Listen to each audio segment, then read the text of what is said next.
দেখুন, গতকাল কলকাতায় ছাত্রদের স্বতঃস্ফূর্ত বিক্ষোভের মিছিল হচ্ছিল। প্রায় শেষের দিকে সাংবাদিকদের ওপরে হামলা হয়েছে।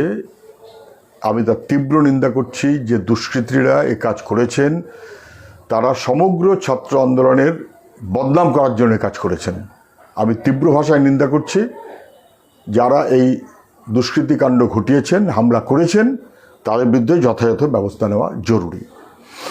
দুর্নীতিগ্রস্ত ধর্মেন্দ্র প্রধানের পদত্যাগের দাবিতে গোটা ভারতবর্ষ উত্তাল। দিল্লি থেকে শুরু করে গোটা ভারতবর্ষ, বম্বে, কেরালা, কে বাদ, কলকাতা, অরুণাচল, মিজোরাম,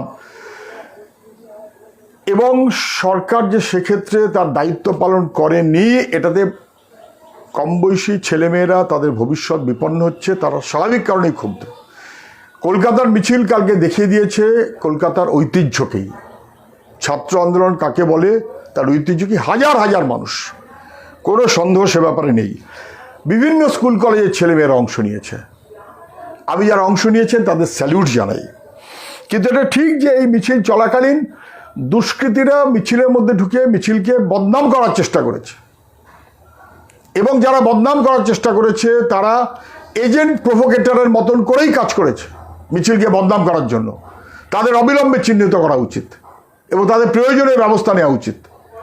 গতকাল রাত্রেই ছাত্র নেতারা তারা হাসপাতালে গিয়েছিলেন সাংবাদিকদের সঙ্গে দেখা করার জন্য, এবং তারা তাদের বার্তা স্পষ্টত দিয়েছেন।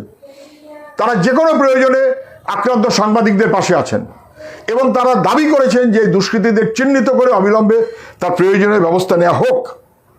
কিন্তু ছাত্র আন্দোলনের কর্মীরাও কালকে আক্রান্ত হয়েছেন, হয়তো একই দুষ্কৃতী বাহিনীর দ্বারা। তাদেরও কয়েকজনকে হাসপাতালে যেতে হয়েছে। সমগ্রভাবে ঐতিহ্যপূর্ণ ছাত্রদের মিছিল, তাকে বদনাম করার জন্য যারা কাজ করেছেন এবং সাংবাদিকদের উপর হামলা চালিয়েছেন, তার তীব্র নিন্দা করছি। তার প্রয়োজনীয় ব্যবস্থা সরকার গ্রহণ করুক, দুষ্কৃতীদের চিহ্নিত করুক। এটা কখনো মেনে নেওয়া যায় না। কখনো কোনোদিন যার যাই মত থাকুক না কেন, সাংবাদিক তার কাজ করবেন, সেখানে বাধা দেওয়াটা কারুর কাজ নয়। এটা বাম আন্দোলনের ঐতিহ্য নয়, কোনোদিনই ছিল না। এসব দক্ষিণপন্থী কালচার হতে পারে। আমি তীব্রভাবে তার নিন্দা করছি এবং প্রয়োজনীয় ব্যবস্থার দাবি জানাচ্ছি।